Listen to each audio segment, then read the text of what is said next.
When I ask you what song is pretty much the song in the Vtuber sphere, and if you answered King, I would have to agree with you because everybody and their Vtuber mamas sang that song. But what if I were to tell you that very song was made by an 18-year-old musical genius? I am so excited to talk about the god of Vtuber music composition, Kanaria. Let's not waste any more time and get right into it.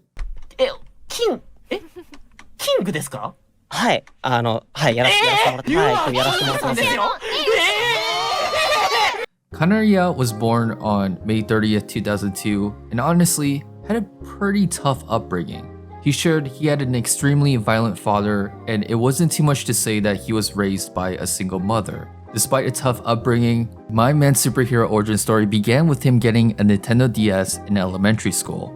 The first DS game he had was Taiko Drum Master, and the first song he came across was Melt by Supercell. Being exposed to his first Vocaloid song, that positive energy carried over with him when he upgraded to a 3DS. For the people that don't know, you can actually watch Nico Nico or YouTube videos on this console. He coincidentally came across Supercell's Melt again on YouTube, and he was like, "Yo, I know this song." From there, Kanaria literally got gravitationally pulled into the Vocaloid black hole. He was so obsessed with Vocaloids and he wanted to make Vocaloid music himself. Now this is where my respect for him increased by 10x. Jump to high school, Kanaria intentionally went to a correspondence school, which is a school that operates in a system in which study materials and tests were mailed to the student, who in turn mailed their work back to the school for grading. But what compelled Kanaria to go this extreme route?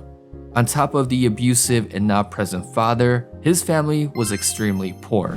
Him going to correspondence school allowed him to free up time, and from that, he was able to work part-time. From using everything he earned from this job, he was able to purchase music equipment, a computer, and other things to help him get started within the Vocaloid space. Just days from his 18th birthday, he drops his debut project, Hakisai, featuring Hatsune Miku as a vocalist. Now, this is where I get absolutely mind blown because just 3 months later, on August 2nd, 2020, he drops the legendary masterpiece, King. When Kanaria shared that he doesn't go outside and was antisocial when he did go to school, I was like, brother is dead as Hitori Goto from Mochi the Rock. How could someone this young, like Goto, produce such musical masterpieces from the confines of their homes from sheer will and determination? Now, I would say most musical artists will be 1000% content with one original hit banger like King, but Kanaria's like, nah, it's time to sweep the Vocaloid space. Envy Baby, Queen, Yoidori Shirazu, just to name a few. Random question. Am I the only one who is like today's years old finding out that Kanaria's identity song was made for a cup noodle promo? Let's also not get over the fact that the Chainsaw Man episode 6 ending was made by him when he was only 20 years old. This shit is too easy for him, y'all. Now as a Hoshiyomi, you know we gotta talk about both Requiem and Never Fiction. When this Vocaloid god producer dropped that, shit had me giggling in bed watching those videos like a North Korean soldier first coming across prawn. But with all this greatness, I was extremely moved when Kanaria did a tour of his studio. As he was casually climbing over his $3,000 Jupiter X synthesizer to him showing a whole ass wine cooler of mics, it was made very apparent that Kanaria was about that life. He literally takes all his earnings from his music and pours it all back into his craft. He could have easily just cashed out royalties from a couple of his top hits like King and Queen and lived a pretty comfortable life. I mean, he sacrificed his teen years, lived paycheck to paycheck at a certain point, so what keeps him going? We may never know the answer to that question, but from one look around his studio, you can tell this man is obsessed with his craft and it's pretty damn inspiring. In this final arc of the video, I want to talk about a crazy turn in Kanaria's career this year. On August 24, 2024, Kanaria breaks the internet again, and this time it wasn't from his music. The composer god descends from heaven and is reincarnated as a VTuber. The internet was losing their marbles because up to this point, Kanaria's persona was very mysterious. Sadly though, it was this same mystery that led Kanaria to reveal his voice in this manner. During the stream, he shared very frustrating stories of people impersonating him in real life. From people sending super chats using his name, to people giving fake interviews, and also there was crazy people out there picking up girls in Apex pretending to be Kanaria. I swear, some of y'all are just some weird motherfuckers. But from this very annoying circumstances, we were able to summon the legend himself. And let me tell you, when Kanaria did a karaoke stream singing that Uro no Uchi Sadistic by Ringo Shina, woo! I felt Luce herself appear right before me and wash away my sins. But things got better from here because my man's got involved with Minecraft VCR with the top of the top Japanese VTubers. And I'm gonna say once again, this man is honestly Hitori Goto.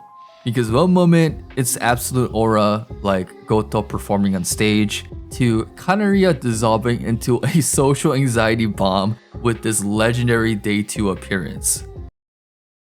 あなたは私の前面 You and me 前面覚悟はしていた。こういうことがあっても僕も結局人間だから隠すことはできない。昨日ちなみに僕8時間配信したんですよ。もうしょうがない。今日だけは謝罪させてください。本当にごめんなさい。マジで。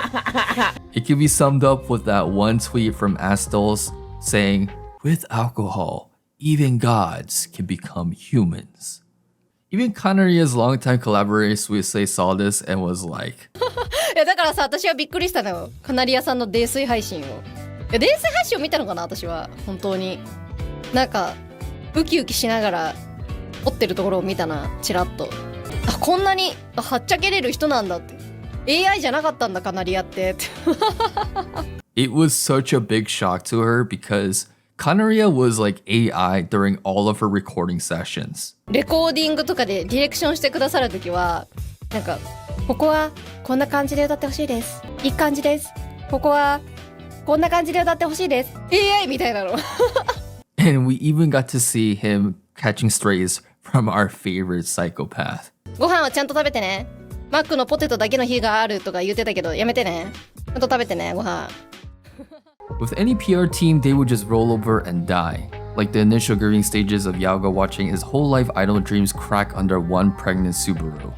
But this was honestly one of the best moves Kanaria could make in his career. I can't imagine the pressure this young man goes through on a daily basis, especially with people only expecting him to drop hits after hits. Many forget he's just like any young 20-year-old, a young person that just likes to get blasted and have a good ass time. Just like his smash hit identity, I'm really looking forward to the many new sides of Kanaria being revealed in his future songs and also his future streams. If you guys love this video, definitely support me on Patreon. It can go a super long way. With more funding here, I can definitely pump out more videos and focus more of my energy towards these amazing documentaries. Hope you guys enjoyed today's video. Until next time, peace out.